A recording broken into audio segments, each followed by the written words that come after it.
আয়ান আর দিব্যা দুজনেই খুব অগোছালো মানুষ। অনেকে তো দিব্যাকে পাগল বলতে থাকে। কিন্তু এই অগোছালো দুইজন মানুষেরই বিয়ে হয়ে যায়। আর বিয়ের পরে তারা নিজেদেরকে নিজেদের মতো গোছাতে থাকে। কিন্তু মুভিতে টুইস্ট আসে তখনই, যখন দিব্যা প্রেগনেন্ট হয় এবং ডেলিভারির জন্য সে একটি হসপিটালে অ্যাডমিট হয়। কারণ বাচ্চা ডেলিভারির পরে হঠাৎ করে দিব্যা বলতে থাকে এই বাচ্চাটি তার নয়। এটা শুনে সবাই চমকে যায়। সবাই ভাবতে থাকে দিব্যা পাগল। আসলে কি দিব্যা পাগল, নাকি সেই হসপিটালেই ঘটেছিল দিব্যার সাথে ভয়ঙ্কর কোনো ক্রাইম? সেটাই দেখানো হবে আজকের গল্পে। তো আজ এমনই সাসপেন্স, থ্রিলার আর টুইস্টে ভরা তামিল মুভি ডিএনএ এক্সপ্লেন করতে যাচ্ছি, যেটা 2025 সালে রিলিজ হয়েছে।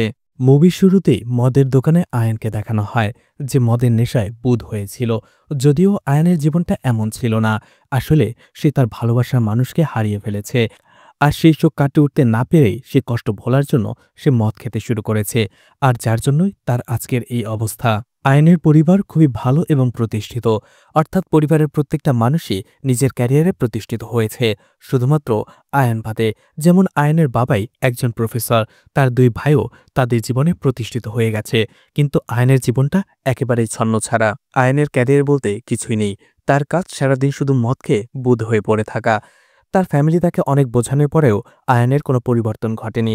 তাই আয়ানের পরিবার সিদ্ধান্ত নিয়েছে আয়ানের পরিবর্তে তার ছোট ভাই প্রকাশকেই বিয়ে দেবে তারা। প্রকাশ আসলে একটি মেয়েকে ভালোবাসত, আর এজন্য প্রকাশ সেই মেয়েটির কথা তার পরিবারের সঙ্গে শেয়ার করে। আর এতে আয়ানের বাবা মা রাজি হয়ে যায়। তার একদিন পরেই আয়ানের বাড়িতে প্রকাশের গার্লফ্রেন্ড তার মা বাবাকে নিয়ে চলে আসে সেই বিয়ের কথা বলার জন্য।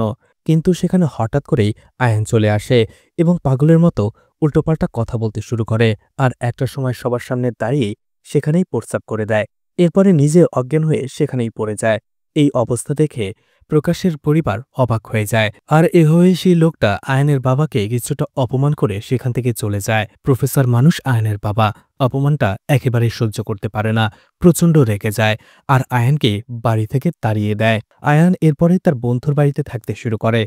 তার বন্ধু তাকে অনেক যত্নআত্তি করে এবং তাকে বোঝানোর চেষ্টা করে যে সে যার জন্য তার জীবনটা নষ্ট করছে, সেই মেয়েটি তো প্রত্যাখ্যান করে তার ভালোবাসাকে পায়ে মারিয়ে দিয়ে সে অন্য ছেলের সাথে সংসার বেঁধেছে, সে তো সুখে আছে, তাহলে তুমি কেন তোমার জীবনটা নষ্ট করছো? তখন আয়ান তার ভালোবাসার মানুষের গল্প তার বন্ধুদের বলতে থাকে আর বলে, তোমরা ওকে ভুল বুঝছো। আসলে ও আমাকে সত্যি সত্যিই ভালোবাসতো, কিন্তু পরিবারের চাপে সে অন্য ছেলেকে বিয়ে করে ফেলেছে। আর সেই বিয়ে করার পরও সেই ছেলেটিকে সে ভালোবাসতে পারেনি। সে তার সংসারের সুখে ছিল না। আর সেখানে মানসিক টর্চার সহ্য করতে করতে একদিন সে সুইসাইড করে। আর ওর মৃত্যুর জন্য শুধুমাত্র আমিই দায়ী। আমি যদি ওকে আমার কাছে আগলে রাখতে পারতাম, তাহলে হয়তোবা ও আজও বেঁচে থাকত। সবকিছু শোনার পরেও আয়ানের বন্ধুরা সিদ্ধান্ত নেয় সেই মেয়েটি তো মারাই গেছে, কিন্তু আয়ানকে তার জীবনটা এভাবে নষ্ট করতে দেয়া যায় না। তাই তারা ডিসাইড করে যে করেই হোক আয়ানকে আবারও স্বাভাবিক করে তুলবে। তাই আয়ানের বন্ধুরা তাকে রিহ্যাবিলিটেশন সেন্টারে পাঠিয়ে দেয়। আর সেখানে কয়েক মাস থাকার পরে অবশেষে আয়ান কিছুটা শুধরায়, অর্থাৎ তার মদের নেশাটা একটু হলেও কমে। এদিকে দিব্যাকে দেখানো হয়, যাকে তার মা বলছিল তুই শুধু সেখানে কফি দিয়ে চুপচাপ দাঁড়িয়ে থাকবি, একটা কথাও বলবি না। আসলে ঘটনা হচ্ছে দিব্যা একটু ইম্যাচিওর টাইপের। সে একবার কথা বলতে শুরু করলে সে কি বলছে, কখন কোথায় কি বলতে হবে, এসবের কিছুই সে জানে না। তার যা ইচ্ছে সে বলতে শুরু করে। আর এতে সবাই দিব্যাকে পাগল বলে। আর এভাবে দিব্যার অনেক বিয়ের সম্বন্ধই ভেঙে গেছে। এই জন্যই দিব্যার মা তাকে সাবধান করে দেয় পাত্রপক্ষের সামনে যে দিব্যা যেন কোনো কথাই না বলে। দিব্যা তার মায়ের কথা মতোই ছেলেপক্ষের বাড়ির লোকদের সামনে কফি দিয়ে চুপচাপ দাঁড়িয়ে থাকে। সেই লোকগুলো দিব্যাকে কিছু প্রশ্ন করতে থাকে, কিন্তু তার হয়ে দিব্যার মা তাদের সেই উত্তরগুলো দিতে থাকে। এতে করে ছেলেপক্ষের লোকেরা বলতে থাকে মেয়ে কি কথা বলতে পারে না, নাকি সে বোবা? এটা শুনে একটা সময় দিব্যা রেগে যায় আর সে বলতে শুরু করে আর বলে, আমি কথা বলতে পারি ঠিকই, শুধু আমার মা আমাকে বলেছিল আপনাদের সামনে যেন কথা না বলে চুপচাপ দাঁড়িয়ে থাকি। আর এই জন্যই এতক্ষণ আমি চুপচাপ ছিলাম, আমি ঠিকই কথা বলতে পারি।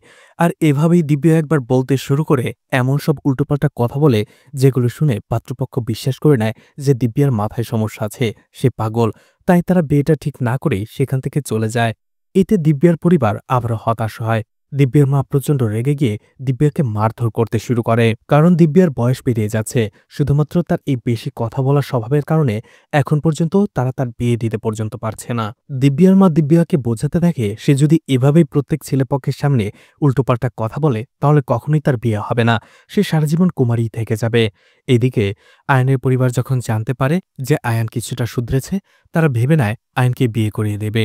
বিয়ে করিয়ে দিলে হয়তোবা আয়ান আরও ভালো হয়ে যেতে পারে, আর তারা আয়ানের জন্য মেয়ে দেখতে শুরু করে। ঠিক ঘটনাক্রমে আয়ানের পরিবার আয়ানের জন্য মেয়ে ঠিক করার জন্য দিব্যাদের বাড়িতে চলে আসে। আয়ানের বাবা আগেই দিব্যার পরিবারকে জানিয়ে দেয় যে আয়ান আগে একটি মেয়েকে ভালোবাসত, কিন্তু তার অন্য জায়গায় বিয়ে হয়ে যায়। এতে আয়ান খুবই ভেঙে পড়ে এবং মদের নেশায় আসক্ত হয়ে যায়, কিন্তু এখন সে মদের নেশা থেকে দূরে রয়েছে। সবকিছু শোনার পরে দিব্যার পরিবার ভাবতে থাকে তাদের মেয়েও তো একেবারে ঠিকঠাক নয়, তারা তো প্রবলেম রয়েছে। তাই আয়ানের এই দোষটা তারা মেনে নেয় এবং এভাবেই তাদের বিয়ে ঠিক হয়ে যায়। দেখা যায় বিয়ের দিন দিব্যা একটা সময় পর্যন্ত ঠিকঠাকই ছিল, কিন্তু হঠাৎ করেই সে কথা বলতে শুরু করে, আর রিসেপশনের লোকদের সাথে সে এমন সব কথা বলতে থাকে যেগুলো দেখে বিয়েবাড়ির সবাই বলাবলি করতে থাকে যে মেয়ের মাথায় সমস্যা রয়েছে, মেয়ের মানসিক সমস্যা রয়েছে। এই কথাগুলো একটা সময় আয়ানের বন্ধুরাও শুনতে পায়। তারাও বুঝতে পারে যে আয়ানকে ঠকানো হচ্ছে। আয়ানের কাছে যেয়ে আয়ানকে সব ঘটনা খুলে বলে, আর বলে সে যেন এই বিয়েটা বারণ করে দেয়, ভেঙে দেয়। আয়ান এর থেকেও ভালো মেয়ে পাবে, কিন্তু আয়ান সে প্রশ্নের কোনো উত্তরই দেয় না। এরপরেই আয়ানের বন্ধুরা আয়ানের বাবার কাছে চলে যায় আর বলে আয়ান তো নিজেকে শুধরে ফেলেছে, মদ খাওয়াও ছেড়ে দিয়েছে, ও শীঘ্রই একটা ভালো চাকরিও জোগাড় করতে পারবে, আর আয়ান এর থেকে অনেক ভালো একটা মেয়ে পাবে। এই মেয়ের মাথায় সমস্যা রয়েছে, আপনি এই বিয়েটা ভেঙে দিন। একটা সময় দিব্যার পরিবারের লোকেরা এই কথাগুলো শুনতে পেরে যায়, আর ধীরে ধীরে এই বিষয়টা বড় আকার ধারণ করে। বিয়েবাড়িতে একটা গন্ডগোল শুরু হয়ে যায়। দিব্যার বাড়ির লোকেরা বলতে থাকে আমাদের মেয়ে পাগল হলেও আপনাদের ছেলেও তো 100% ফিট নয়, কি গ্যারান্টি আছে যে ভবিষ্যতে ও আবারও মদের নেশায় ডুবে যাবে না? তারা তো কোনো গ্যারান্টি নেই। এভাবে দুই পক্ষেরই কথা বলতে থাকে। ঠিক তখনই এইসব কথা শোনা পরে দিব্যা সেখানে কাঁদতে শুরু করে, কারণ দিব্যা বুঝতে পেরেছিল এই বিয়েটা হয়তোবা আর হবে না। তখনই আয়ান দিব্যার হাত ধরে আর বলে যদি বিয়ে করতেই হয় আমি এই মেয়েকেই বিয়ে করব, আপনারা চিন্তা করবেন না, বিয়ের পরে আমি দিব্যার ঠিকঠাক খেয়াল রাখব। আর আমার মনে হচ্ছে দিব্যা আমার জীবনে আসার পরে আমি নিজেকে আরো বেশি ভালো করে শুধরে নিতে পারবো। আয়ানের কথাতে অবশেষে তাদের বিয়েটা হয়ে যায়। আর দেখা যায় বিয়ের পরে তারা দুজন ভালোই ছিল, আয়ানও নিজেকে শুধরে নিচ্ছিল। এছাড়া আয়ান সবকিছু ভুলে আবারও দিব্যাকে ভালোবাসতে শুরু করে। তারা দুজনই নিজেদের পরিবর্তন করে ফেলছিল, দুজনেই দুজনের কমতিগুলো পূরণ করতে শুরু করে। আয়ান দিব্যাকে শেখাচ্ছিল কোথায় কিভাবে কি কথা বলতে হবে। অন্যদিকে দিব্যাও আয়ানকে মদের নেশা থেকে দূরে রাখতে আরও বেশি সহযোগিতা করছিল। আর এভাবেই তাদের কয়েকদিন কেটে যায়। একটা সময় তারা ফ্যামিলি প্ল্যানিং করে বসে, আর দিব্যাও প্রেগনেন্ট হয়ে যায়। আর প্রেগনেন্ট হওয়ার পর থেকেই আয়ান দিব্যাকে আরও বেশি বেশি সেবা যত্ন করতে শুরু করে, তার খেয়াল রাখে। এমনকি কিছুদিন পর পর হসপিটালে নিয়ে যেয়ে তাকে চেক আপ করিয়ে নিয়ে আসে। দিব্যা আর আয়ান আসলে বিয়ের পর থেকেই আলাদা থাকতে শুরু করেছিল। অন্যদিকে দিব্যা আর আয়ানের পরিবার দিব্যার প্রেগনেন্সির কথা শুনে অনেক খুশি হয়। এরপরেই একজন বৃদ্ধ মহিলাকে দেখানো হয় যে একটি হসপিটালে আসে। তার হাতে 2 ব্যাগ ভর্তি স্ন্যাক্স ছিল, আর সে গর্ভবতী ওয়ার্ডে আসার পরে আর সেখানের লোকদের কাছে সে স্ন্যাক্স বিক্রি করতে থাকে। আর এভাবেই একটা সময় সে সুযোগ বুঝে একটা বাচ্চাকে চুরি করে নেয়, আর সেই বাচ্চাটাকে তার ব্যাগের ভিতরে রেখে ওপর দিয়ে কিছু স্ন্যাক্স রেখে দেয়। আর এভাবেই সে বাচ্চাটাকে চুরি করে বাইরে বের হয়ে আসে। এভাবে একটা সময় দিব্যার ডেলিভারির ডেট চলে আসে, তাকে হসপিটালে অ্যাডমিট করা হয়। আর সেখানে দিব্যা একটি ছেলে সন্তানের জন্ম দেয়। নার্স যখন সেই বাচ্চাটিকে দিব্যা এবং আয়নের পরিবারের কাছে তুলে দেয়, তারা সবাই প্রচণ্ড খুশি হতে থাকে। আয়ানও প্রচণ্ড খুশি হয়। এছাড়া আয়নের বাবা সবথেকে বেশি খুশি হয়, কারণ আয়নের বাবা বুঝতে পেরেছিল আয়নের জীবনটা অবশেষে শুধরে যেতে বসেছে, কারণ অবশেষে আয়নও একটি ছেলের বাবা হয়েছে। আয়নের বাবা একজন নামকরা জ্যোতিষীকে কল করে তার নাতির ব্যাপারে বলে। সেই জ্যোতিষী বলে যে আপনার ছেলের ভাগ্য খুব ভালো, আর আপনার নাতির ভাগ্যও খুব ভালো, ভবিষ্যতে সে আপনাদের বংশের প্রদীপ উজ্জ্বল করবে। তখনই নার্সেরা সেই বাচ্চাটিকে নিয়ে অন্য একটি রুমে রেখে দেয় মনিটর করার জন্য। দেখা যায় সেই হসপিটালের বাইরে সেই বৃদ্ধ মহিলা এসেছিল, তার হাতে একটি ব্যাগ ছিল। যেহেতু এটা একটা প্রাইভেট হসপিটাল ছিল, তাই হুট করেই সেই মহিলা ভেতরে ঢুকে যেতে পারে না। সেখানে সেই মহিলা অন্য একজন লোকের সাথে কথা বলতে দেখা যায়। কিছুক্ষণ পরেই দিব্যের মা দিব্যের বাচ্চাটিকে তার কাছে এনে দেয় দুধ পান করানোর জন্য। কিন্তু বাচ্চাটিকে কোলে নেওয়ার পরপরই দিব্য অবাক হয়ে যায় আর তার মাকে বলে, এই বাচ্চাটি আমার নয়। দিব্যার কথা শুনে দিব্যার পরিবারের সবাই এবং আয়নসহ সবাই অবাক হয়ে যায়। তখনই হসপিটালের কয়েকজন নার্স বলতে থাকে, না, এটা আপনারই বাচ্চা। দিব্যা তখন জোরে জোরে চিৎকার করে বলে, না, এটা আমার বাচ্চা নয়। আমার বাচ্চা কোথায়? আমার বাচ্চা আমাকে দাও।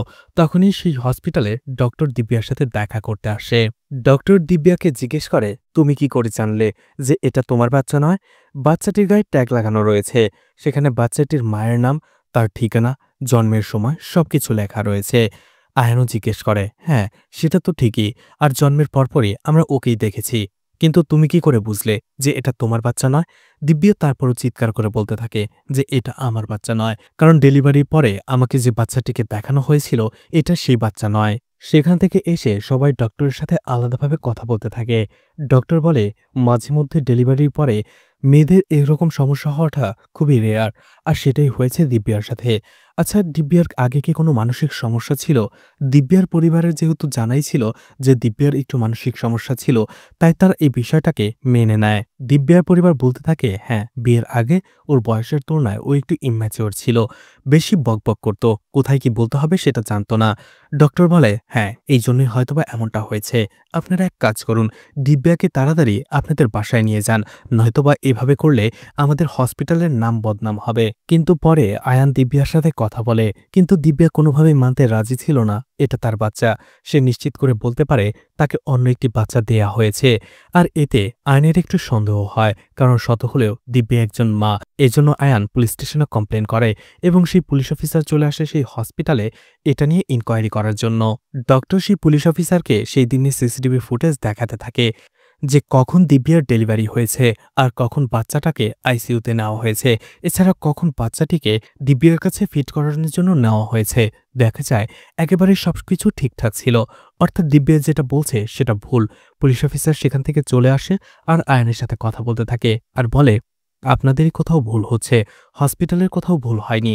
আপনারা হয়তো একটু বেশি ওভার রিঅ্যাক্ট করছেন। আপনি নিজে আপনার স্ত্রীকে বোঝান, আমি গেলাম। পুলিশ অফিসার সেখান থেকে যাওয়ার পরেই আয়ান চলে আসে দিব্যার কাছে, কারণ আজকেই তাকে বাড়িতে নিয়ে যাওয়া হবে। কিন্তু দিব্যা তখনও বলছিল যে এই বাচ্চাটি তার নয়, তার বেবি যেন তাকে এনে দেওয়া হয়। দিব্যার কথাগুলো কোনোভাবেই ফেলতে পারছিল না আয়ান, কারণ দিব্যাকে আয়ান অনেক বেশি বিশ্বাস করত। আর দিব্যার ভেতরে এই আত্মবিশ্বাস দেখে আয়ান সিদ্ধান্ত নেয় সে নিজেই এই কেসটার তদন্ত করবে। সে প্রথমত একজন লয়ারের সাথে দেখা করে আর বলে, তারা যদি কোর্টে ডিএনএ টেস্টের আপিল করে তাহলে কি হবে? সেই লয়ার বলে, এতে অনেক সময় লেগে যাবে, তার থেকে ভালো তুমি এক কাজ করো, তুমি প্রাইভেটলি কেসটা ইনভেস্টিগেশন করো, এতে আমি তোমাকে সাহায্য করব। আয়ান রাজি হয়ে যায় আর জিজ্ঞেস করে, প্রাইভেটলি সেটা কিভাবে করব? সেই লয়ার বলে, আমরা আসলে লুকিয়ে প্রথমে গোপনে সেই ডিএনএ টেস্টটা করব, এরপরে সেটা রেজাল্ট বের হলে আর সেটা যদি আমাদের পক্ষে হয় তাহলে আমরা সাথে সাথে সেটা কোর্টে পেশ করব। এতে করে কেসটা অনেক স্ট্রং হবে এবং রেজাল্টও খুব তাড়াতাড়ি পাওয়া যাবে। আর এতে আয়ান রাজি হয়ে যায়। এরপরে আয়ান লুকিয়ে সেই বাচ্চাটার ডিএনএ স্যাম্পল কালেক্ট করে এবং নিজেরও কিছু স্যাম্পল সে তাড়াতাড়ি ল্যাবে পাঠিয়ে দেয় টেস্ট করার জন্য। আর ডিএনএ রিপোর্টটাও খুব তাড়াতাড়ি চলে আসে। আর সত্যি সত্যি আয়ান দেখতে পায় দিব্যার কথাই সত্যি, সেই বাচ্চাটা তাদের নয়। রিপোর্ট দেখার পরে আয়ান এবং তার বন্ধু হতবাক হয়ে যায়। আয়ান বুঝতে পারে যে দিব্যার কথাই সত্যি, এই বাচ্চাটা যদি তাদের না হয় তাহলে তাদের বাচ্চা কোথায়? সেই ডিএনএ রিপোর্ট নিয়ে আয়ান সরাসরি চলে আসে থানায় এবং পুলিশকে সেই রিপোর্ট দেখায় আর বলে তাদের বাচ্চাকে বদলে ফেলা হয়েছে। কিন্তু কেন জানি সেই পুলিশ অফিসার কেসটাতে তেমন গুরুত্ব দিচ্ছিল না। বারবার আইন রিকোয়েস্ট করার পরে সেই পুলিশ অফিসার একজন বৃদ্ধ কনস্টেবলকে আইনের সাথে পাঠিয়ে দেয় এই কেসের ব্যাপারে আরও কিছু ইনভেস্টিগেশন করার জন্য, প্রমাণ জোগাড় করার জন্য। তাকেও দেখে বোঝা যাচ্ছিল সেও এই কেসটাতে তেমন ইন্টারেস্টেড নয়, কারণ কিছুদিন পরেই তার রিটায়ারমেন্ট, আর সেটার জন্য সে অপেক্ষা করছিল। কিন্তু তারপরও বাধ্য হয়ে আইনের সাথে সে বিভিন্ন জায়গায় যায় আর কিছু প্রমাণ কালেক্ট করে। আর একটা সময় আয়ান তার লয়ারের সাথে সে সবকিছুই কোর্টে পেশ করে। কোর্টেও সব প্রমাণ দেখার পরে সেই কেসের রায় দিয়ে দেয় যে যেহেতু এই বেবিটা আয়ান আর দিব্যার নয়, তাই এই বেবিটা কার সেটা খুঁজে বের করার জন্য। অন্যদিকে আয়ান আর দিব্যার বেবির সাথে কি হয়েছে সেটাও ইনভেস্টিগেশন করতে হবে, সেই বাচ্চাটাকেও খুঁজে বের করতে হবে।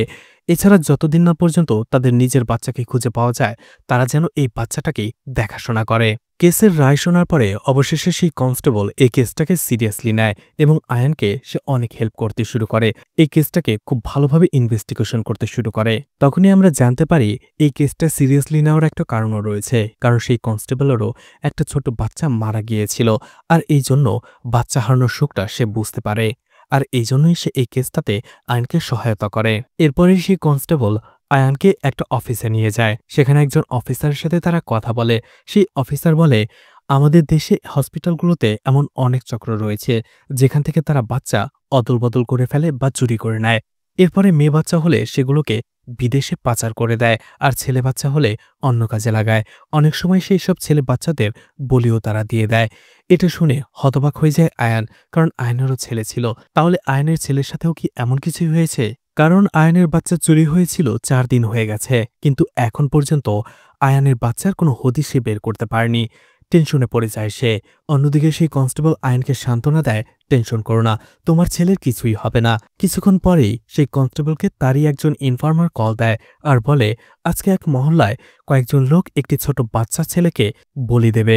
ইনফরমেশনটা পাওয়ার সাথে সাথে আয়ান আর সেই কনস্টেবল চলে যায় সেই এরিয়াতে। সেই এরিয়াতে তারা দুজন অনেক খোঁজাখুঁজির পরে সেই জায়গাটা খুঁজে পেয়ে যায়, যেখানে একজন তান্ত্রিক আর কয়েকজন লোক মিলে একটি ছোট্ট ছেলেকে বলি দিচ্ছিল। আয়ান সেখানে যেয়ে বাধা দেয়, কিন্তু সেখানে সেই তান্ত্রিকের কিছু লোক ছিল যারা আয়ানের উপরে হামলা করে বসে। কিন্তু আয়ান তাদের সাথে ফাইট করে, আর অবশেষে তাদের সাথে লড়াই করে সেই ছোট্ট বাচ্চাটিকে আয়ান বাঁচিয়ে নেয়। আয়ান বাচ্চাটিকে কোলে নিয়ে অনেক খুশি হয়। কনস্টেবল তাকে জিজ্ঞেস করে, এই ছেলেটিকে তোমার? আয়ান বলে, জানি না, দিব্যাকে জিজ্ঞেস করতে হবে। কিন্তু সেই বাচ্চাটিকে দিব্যাকে দেখানোর পরে বলে, না, এই ছেলেটিও আমার নয়। দিব্যা কনস্টেবল এবং আয়ানকে বলতে থাকে, আমার বাচ্চাটি আমার কাছে নেই, আর যে বাচ্চাটি আমাদের কাছে রয়েছে তার বাবা মাও তো আমাদের মতোই কষ্ট পাচ্ছে, তাই না? এদিকে আয়ানের ছেলেকে খুঁজে বের করার জন্য আয়ানের বন্ধুরা তাকে সহায়তা করতে থাকে। সেই কনস্টেবল আয়ান এবং তার বন্ধুরা বিভিন্ন জায়গায় যেয়ে সেই বাচ্চাটির বাবা মাকে খুঁজে বের করার চেষ্টা করে। তাহলে হয়তোবা তারা বুঝতে পারবে যে এই ঘটনার শুরুটা কিভাবে হয়েছে। অনেক খোঁজাখুঁজির পরে তারা খবর পায় একটি সরকারি হাসপাতালে একটি বাচ্চা চুরি হয়েছে, ছেলে বাচ্চা। কিন্তু সেই সরকারি হসপিটাল থেকেও সেই লোকদের তেমন কোনো খোঁজ পাওয়া যায় না। এই জন্য হতাশ হয়ে আয়ান সেখানেই বসে থাকে। ঠিক তখনই দেখা যায় সেই বৃদ্ধ মহিলা যে বাচ্চা চুরি করত, সে দুটি ব্যাগ নিয়ে আয়ানের পাশের বেঞ্চেই বসে, আর সেখানে বসেই সে পানি খাচ্ছিল। তখনই দেখা যায় সেই ব্যাগের ভেতরে তখন একটি বাচ্চা ছিল, যাকে সেই বৃদ্ধ মহিলা তখনই চুরি করেছিল। কিন্তু আয়ান এই বিষয়টা খেয়াল করে না। কিছুক্ষণ পরে সেই বৃদ্ধ মহিলা সেখান থেকে চলে যাবে, আর এটা দেখে আয়ান তাকে সহায়তা করে, কারণ তার কাছে দুটো ব্যাগ ছিল। একটা ব্যাগ উঠিয়ে সে বৃদ্ধ মহিলার হাতে দেয় আয়ান। কিন্তু বৃদ্ধ মহিলা সেখান থেকে চলে যাওয়ার কিছুক্ষণ পরেই আয়ানের মনে একটা প্রশ্ন জাগে, কারণ সেই বৃদ্ধ মহিলা বলেছিল তার ব্যাগের ভেতরে শুধুমাত্র স্ন্যাক্স রয়েছে, তাহলে ব্যাগটা এত ভারী কেন? আয়ান সাথে সাথে সে মহিলার কিছুটা পিছু করে। ঠিক তখনই সে খেয়াল করে ব্যাগের ভেতরে ছোট্ট একটা হাত দেখা যাচ্ছে, অর্থাৎ বাচ্চাটি হাত নাড়াচ্ছিল, আর সেই হাতের কিছুটা অংশ আয়ান খেয়াল করার পরে দেখতে পায়। সে বুঝতে পারে তার ধারণা সত্যি, এই বৃদ্ধ মহিলা কোনো চক্রের সাথে জড়িত। সে দৌড়ে সেই বৃদ্ধ মহিলাকে ধরার চেষ্টা করে, কিন্তু যতক্ষণে আয়ান তাকে ধরবে সেই বৃদ্ধ মহিলা একটি অটোতে করে সেখান থেকে চলে আসে। কিন্তু আয়ান হাল ছাড়ে না, বরং সে তার বাইক করে সেই অটোটিকে ফলো করতে থাকে। আর একটা সময় সে বৃদ্ধ মহিলার একটা জায়গায় চলে আসে সে লুকিয়ে। আয়ান বুঝতে পারে এই বৃদ্ধ মহিলা এই চক্রের শুধুমাত্র একজন সদস্য। চক্রের মূল হোতাকে ধরার জন্য আয়ান লুকিয়ে অপেক্ষা করতে থাকে।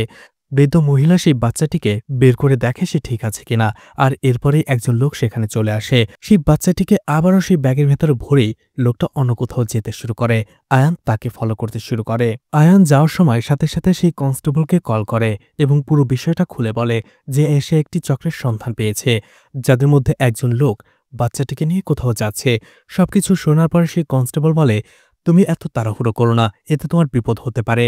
তুমি তোমার লোকেশনটা আমাদের সাথে শেয়ার করো, আমি ব্যাকআপ নিয়ে সেখানেই চলে আসছি। তুমি একা একা কিছু করতে যেও না। কিন্তু আয়ান ফলো করে দেখতে পায় সেই লোকটা সেই বাচ্চাটিকে নিয়ে একটি আন্ডার কনস্ট্রাকশন বিল্ডিংয়ে চলে আসে, আর সেই লোকটা সেই বিল্ডিংয়ের একটি ফ্লোরে চলে আসে, যেখানে তার জন্য আরও কয়েকজন লোক অপেক্ষা করছিল। তারা সেখানে বসেই তাস খেলছিল। এই সুযোগে আয়ান সেই বাচ্চাটিকে চুরি করে সেখান থেকে পালানোর চেষ্টা করে, কিন্তু সেই লোকগুলোর হাতে সে ধরা পড়ে যায়। এরপরে যা হবার তাই হয়। আয়ান সেই লোকগুলোর সাথে ফাইট করতে শুরু করে, আর কিছুক্ষণ পরেই দেখা যায় সেই কনস্টেবলও ব্যাকআপ পুলিশ নিয়ে সেখানে চলে আসে। তারা সেই লোকগুলোকে অ্যারেস্ট করে আর সেই বাচ্চাটিকে উদ্ধার করে। আর সেই লোকগুলোর মুখ থেকে কথা বের হতে বাধ্য করে তারা। সেই লোকগুলো বলে সেই বৃদ্ধ মহিলা সরকারি হসপিটাল থেকে বাচ্চা চুরি করে আমাদের দেয়। এরপরে সেই বাচ্চাটিকে আমি অন্য একজনের হাতে তুলে দেই। এরপরে কি হয় আমি সেটা বলতে পারবো না। কনস্টেবল বলে, ঠিক আছে, তোমার কথা বিশ্বাস করে নিলাম, কিন্তু এখন তুমি সেই লোকটিকে কল করবে যে সবসময় তোমার কাছ থেকে বাচ্চা নিয়ে যায়, আর বলবে যে বাচ্চা তোমার হাতে চলে এসেছে, সে যেন এসে নিয়ে যায়। সেই লোকটা সেটাই করে। কিছুক্ষণ পরেই দেখা যায় গাড়িতে করে কে একজন আসে, কিন্তু কে আসে সেটা দেখা যাচ্ছিল না। আর তখন ওই সময়টাতে আনন্দ, কনস্টেবল, বাকি পুলিশ সহ আশেপাশেই লুকিয়েছিল। কিন্তু সেই লোকটা তখনই বাচ্চাটিকে পাশে রেখেই তার বসকে বলতে থাকে, ভাই তুমি এখান থেকে পালিয়ে যাও, পুলিশরা তোমাকে ঘিরে ফেলেছে। এই কথাটা শোনার সাথে সাথে লোকটা গাড়ি চালিয়ে সেখান থেকে পালাতে শুরু করে। আয়ানও যখন বুঝতে পারে এই লোকটাকে তারা ধরতে পারবে না, সে অন্য একটি শর্টকাট ব্যবহার করে সেই এরিয়ার মেন গেটটা আটকে দেয়, যার ফলে সেই গাড়িটাও আটকে যায়। দেখা যায় সেই গাড়ির ভেতরে মূর্তি নামের একজন লোক ছিল। অবশেষে পুলিশ মূর্তিকে ঘিরে ফেলে এবং তাকে অ্যারেস্ট করে। আর জিজ্ঞাসাবাদ করে জানতে পারে যে সেই মূর্তির একটি এজেন্সি রয়েছে, যে এজেন্সির মাধ্যমে বিভিন্ন হসপিটালে নার্স এবং সিকিউরিটি গার্ডদের প্রোভাইড করা হয়। মূর্তি আরও বলে, এই কাজটা আমি সবসময় করি না, যখন আমার টাকার অনেক বেশি প্রয়োজন হয় তখনই আমি বাচ্চা চুরি করি, কিন্তু এই বাচ্চাগুলো আমি নিজেই ইচ্ছে চুরি করি না, অন্যের কথাতে চুরি করি। পুলিশ তার নাম জানতে চায়। মূর্তি বলে তার নাম রাজেন্দ্র, তারও অনেক বড় একটি এজেন্সি আর নেটওয়ার্ক রয়েছে। সেই রাজেন্দ্র শুধুমাত্র মূর্তিকে ইনফরমেশন দেয় কোন হসপিটাল থেকে কোন বাচ্চাটাকে চুরি করতে হবে। রাজেন্দ্র বাচ্চাকে নিয়ে কি করে এই ব্যাপারে আমি সত্যি কিছু জানি না। অবশেষে আয়ান আর সেই কনস্টেবল রাজেন্দ্রকে ফলো করতে থাকে, তার খোঁজখবর নেওয়া শুরু করে। তারা জানতে পারে এই রাজেন্দ্র বিশাল রাউডি টাইপের এক লোক এবং ক্ষমতাবান। এছাড়া তার বিশাল বড় একটা এজেন্সিও রয়েছে, যেখানেও একই রকমভাবে হসপিটালগুলোকে নার্স এবং সিকিউরিটি প্রোভাইড করে। তারা রাজেন্দ্রকে ফলো করতে করতে একটা সময় পৌঁছে যায় একটা বারে, যেখানে রাজেন্দ্র মোটামুটি একাই ছিল, অর্থাৎ তার পাশে লোকজন কম ছিল। তারা বোঝে এটাই সুযোগ, রাজেন্দ্রর সাথে কথা বলতে হবে। সেই কনস্টেবল প্রথমে যখন রাজেন্দ্রের দিকে এড়িয়ে যায়, ঠিক তার আগ মুহূর্তেই অন্য কয়েকজন লোক অর্থাৎ রাজেন্দ্রের বিপক্ষের লোকেরা তার উপরে হামলা করে বসে। আয়ান এটা থেকে সেখানেই চলে যায় রাজেন্দ্রকে বাঁচানোর জন্য। সে তাদের সাথে লড়াই করতে থাকে, কিন্তু সেই লোকগুলো সংখ্যায় অনেক ছিল। আর একটা সময় তারা আয়ানকে পেছন থেকে আক্রমণ করে তাকে মদ খাইয়ে দেয়, আর এতে করে আয়ান বেহুশ হয়ে যায়। যখন তার জ্ঞান ফিরে, সে দেখতে পায় রাজেন্দ্রকে সেই গুন্ডারা মেরে ফেলেছে। এটা দেখে হতাশ হয়ে যায় আয়ান যে রাজেন্দ্র তার বাচ্চার ব্যাপারে জানত, কিন্তু এখন সে তার ছেলের ব্যাপারে কি করে খোঁজ নেবে। পরদিনই তারা রাজেন্দ্রর বাড়িতে চলে যায় ইনভেস্টিগেশন করার জন্য।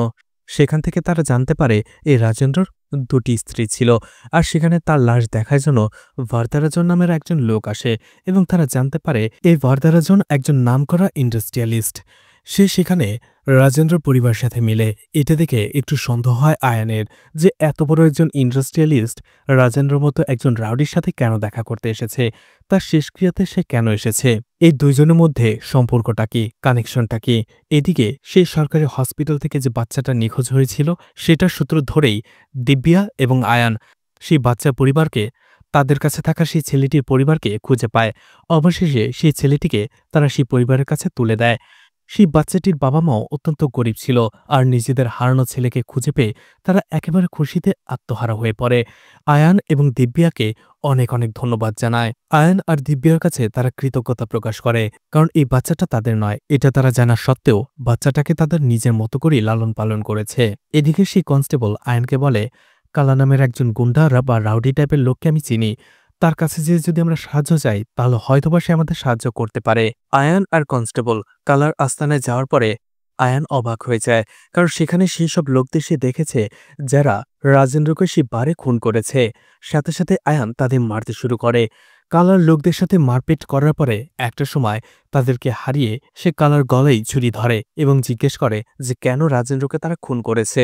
তখন কালার নিজের জীবন বাঁচানোর জন্য বলে তারা আসলে একটা কন্ট্রাক্ট পেয়েছিল রাজেন্দ্রকে মারার জন্য। আইন জিজ্ঞেস করে তাদের এই কন্ট্রাক্টটা কে দিয়েছে। তখন কালা বলে একজন ইন্ডাস্ট্রিয়ালিস্ট ভারদারাজন। নামটা শুনতেই আয়ান চমকে যায় যে ভারদারাজন তাকে খুন করার পরে আবার তার শেষক্রিয়াতেই তার পরিবারের সামনে এসেছে তাদের সাথে দেখা করার জন্য। এরপরে কয়েক বছর আগের ঘটনা দেখানো হয়, যেখানে এই ভারদারাজন একজন সরকারি কর্মকর্তা ছিল এবং তাকে নির্দেশ দেওয়া হয়েছিল শহরের সব সরকারি আর বেসরকারি হসপিটালগুলোর ডেটা আপডেট করার জন্য এবং কম্পিউটারাইজড করার জন্য। যখনই ভারদারাজন সেই ফাইলগুলো আপডেট করে, তখন সেই হসপিটালের সব খুঁটিনাটি ডিটেলসগুলো তার চোখের সামনে চলে আসে। যেমন ওইসব হসপিটালে কতজন নার্স, কতজন সিকিউরিটি গার্ড, কতজন ডক্টর, কিভাবে তারা কাজ করছে, কখন কোন রোগীর কোন চিকিৎসা দেওয়া হচ্ছে, এই সব কিছু। আর ঠিক এই কাজগুলো করতে যেয়ে ভারদারাজনের সামনে একটা ঘটনা চলে আসে, যেখানে এক দম্পতির বাচ্চা হওয়ার পরপরই মারা যায়। আর এতে তারা একেবারেই শোকাহত হয়ে পড়ে, কান্নায় ভেঙে পড়ে। এটা দেখার পরে সেই হসপিটালেরই একজন স্টাফ অন্য এক দম্পতির নবজাত বাচ্চাকে সেই দম্পতিকে দিয়ে দেয়। আর সেই দম্পতিও সেই বাচ্চাটাকে ইচ্ছে করে দিয়েছিল। কারণটা হচ্ছিল তাদের অর্থনৈতিক অবস্থা ভালো ছিল না, তারা সেই বাচ্চাটার দেখাশোনা করতে পারবে না, লালন পালন করতে পারবে না। আর তাই ইচ্ছে করেই সেই দম্পতি বাচ্চাটাকে দিয়ে দেয়, এক কথায় বিক্রি করে দেয়। আর এই পুরো কাজটার পেছনে হাত ছিল আসলে ভারদারাজনের। আর এর জন্য সেই দম্পতি ভারদারাজনকে অনেক টাকা দেয়। অন্যদিকে ভারদারাজনকে এই কাজটা করতে যে স্টাফ সহায়তা করেছিল সে ছিল রাজেন্দ্র। আর এই জন্য সেই টাকা থেকে ভারদারাজন রাজেন্দ্রকেও কিছু টাকা কমিশন দেয়। কিছুদিন পরেই সেই দম্পতি আবারও ভারদারাজনের সাথে যোগাযোগ করে আর বলে, আরও এক দম্পতি আমাদের মতো একই রকমভাবে একটা বাচ্চা লাগবে, আপনি যে করেই হোক ম্যানেজ করে দিন। তারা এর বিনিময়ে আপনাকে 5 লাখ টাকা দেবে। টাকার পরিমাণটা শুনে ভারদারাজন অবাক হয়ে যায়। সে ভাবতে থাকে, পুরো মাস গাধার মতো খাটার পরে আমি 40,000 টাকা বেতন পাই। অন্যদিকে ছোট্ট একটা কাজ করে 5 লাখ টাকা, সে লোভে পড়ে যায়। আর এরপরেই রাজেন্দ্রর মাধ্যমে বাচ্চা চুরি করা এবং অদলবদল করার বিজনেস শুরু করে দেয় সে। আর ভারদারাজনের সেই চাকরিটা এই কাজের জন্য তাকে অনেক সহায়তা করত, কারণ সে সব ডেটার অ্যাক্সেস নিতে পারত। এতে করে সে জানতে পারত কোন হসপিটালে কোন দিন কোন বাচ্চার জন্ম হচ্ছে, তার বাবা মার ঠিকানা কি, তাদের অবস্থা কেমন, তারা সেই বাচ্চাটিকে পালন করতে পারবে কি পারবে না, এই ধরনের সব ইনফরমেশন, অথবা কোন দম্পতির বাচ্চা মারা গেল। আর এভাবেই ভারদারাজন এই বিজনেসটা করছিল। আর এই বিজনেস করে সে অনেক বেশি গ্রো করছিল, যার ফলে সে তার নেটওয়ার্কও বাড়িয়ে নেয়। আর এতে করে সে রাজেন্দ্র, মূর্তি এবং সেই বৃদ্ধ মহিলার মতো কয়েকজন লোককে তার নেটওয়ার্কে সামিল করে নেয়। দেখা যায় এর কিছুদিন পরই এক বিদেশি দম্পতি ভারদারাজনের কাছে আসে।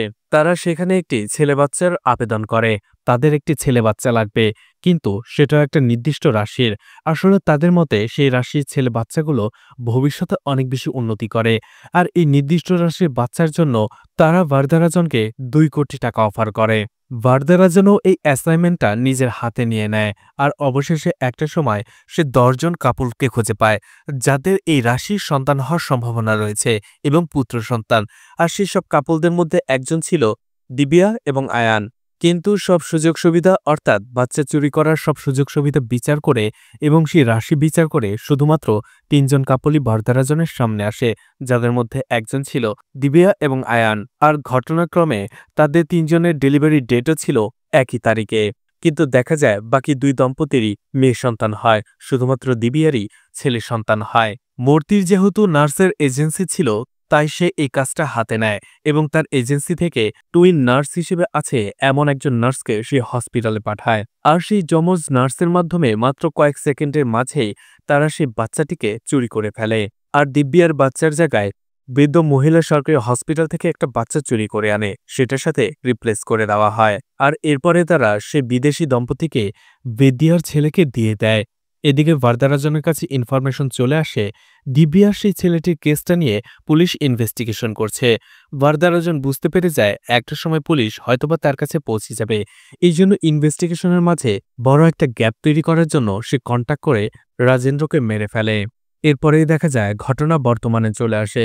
ভারদারাজনকে সেই বিদেশি দম্পতি আবারও কল করে আর বলে তাদের মতো আরও এক দম্পতির আরও একটা বাচ্চা লাগবে একই রাশির, এবং তারাও তাকে একই রকম পেমেন্ট করবে। ভারদারাজন তাদেরকে পুরাতন একটা মন্দিরে ডাকে। আসলে এখানেই ভারদারাজন মিটিং করত গোপনে। দেখা যায় ঘটনাক্রমে ঠিক একই মন্দিরে চলে আসে দিব্যা এবং আয়ান। আসলে সেখানে দিব্যা এসেছিল মানত করার জন্য, যাতে করে তার ছেলেকে সে খুব দ্রুত ফিরে পায়। আর সেখানেই দিব্যার বাচ্চাটিকে নিয়ে সে বিদেশি দম্পতিও এসেছিল পুজো দেওয়ার জন্য। যখন তারা দর্শন করবে তখন বাচ্চাটি অনেক কান্না করছিল। আর দেখা যায় দিব্যার ঠিক পেছনেই সেই বিদেশি দম্পতি দিব্যার ছেলেকে নিয়ে দাঁড়িয়েছিল। বাচ্চাটি অনেক কান্না করছিল আর সেই বিদেশি দম্পতি তাকে শান্ত করতে পারছিল না। এজন্য বিদ্যা বলে, আপনারা দর্শন করুন, আমাকে দিন বাচ্চাটিকে, আমি সামলে রাখছি। দিব্যার কোলে যেতেই বাচ্চাটির কান্না একেবারে বন্ধ হয়ে যায়। এদিকে তখনই সেখানে চলে আসে ভারদারাজন। আর দিব্যাকে দেখে সে চিনে ফেলে, বুঝতে পারে যার কাছ থেকে বাচ্চাটি চুরি করা হয়েছে ঘুরে ফিরে আবার বাচ্চাটি তার হাতেই রয়েছে। সে তাকে দেখতে শুরু করে। অন্যদিকে কিছুক্ষণ পরে বাচ্চাটিকে ভালো করে দেখার পরেই দিব্যার কেমন যেন সন্দেহ হতে শুরু করে। ধীরে ধীরে বিদ্যার মনে সন্দেহটা গাঢ় হতে শুরু করে, কিন্তু রিয়্যাক্ট করার আগেই সেখানে ভারদারাজন চলে আসে এবং দিব্যার কোল থেকে সেই বাচ্চাটিকে সে নিয়ে নেয় আর সেই বিদেশি দম্পতিকে বলে বাচ্চাটিকে নিয়ে সেখান থেকে চলে যাওয়ার জন্য।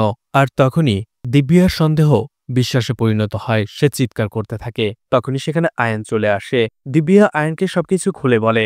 আয়ান যখনই সেই বাচ্চাটা তাদের কাছ থেকে নিতে যাবে ঠিক ওই সময়টাতে ভারদারাজনের লোক সেখানে চলে আসে। আয়ানও নিজের সন্তানকে বাঁচানোর জন্য নিজের জীবন বাজি রেখে তাদের সাথে লড়াই করে। আয়ান আর সেই লোকগুলোর মাঝে ফাইট চলাকালীন হঠাৎ করে চাকু নিয়ে একটা ছেলে সেখানে চলে আসে এবং আয়নের দিকে যেতে শুরু করে। কিন্তু একটা সময় সে আয়নকে আঘাত না করে ভারদারাজনকে চাকু দিয়ে কয়েকবার আঘাত করে মেরে ফেলে। আর এই লোকটা আর কেউ নয়, রাজেন্দ্র ছেলে। অর্থাৎ সে জেনে ফেলেছিল যে তার বাবাকে ভারদারাজনের লোক দিয়ে খুন করিয়েছে, আর এই জন্য সে তার বাবা হত্যার প্রতিশোধ নেয়। আর এইভাবে অবশেষে আয়ান এবং দিব্যা তাদের সন্তান নিজেদের কাছে ফিরে পায়। আর অবশেষে সন্তানহারা এক দম্পতি তাদের যুদ্ধে জয়ী হয়। এখানেই মুভিটি শেষ হয়ে যায়। তো মুভিটি আপনাদের কেমন লেগেছে কমেন্ট করে জানাতে পারেন। আর সারাক্ষণ বৃষ্টি হওয়ার কারণে ভিডিওর শেষ দিকের রেকর্ডিংয়ে হয়তোবা একটি বেশি নয়েজ ছিল, যার জন্য আমি দুঃখিত। আর মুভিটা ভালো লাগলে লাইক কমেন্ট শেয়ার করে পাশে থাকতে পারেন। তো আজকের মতো বিদায় নিচ্ছি। আবারও দেখা হবে নতুন কোনো মুভি বা ওয়েব সিরিজ নিয়ে। ততক্ষণ পর্যন্ত ভালো আর সুস্থ থাকবেন সবাই। আজকের মতো বিদায় নিচ্ছি। আল্লাহ হাফেজ।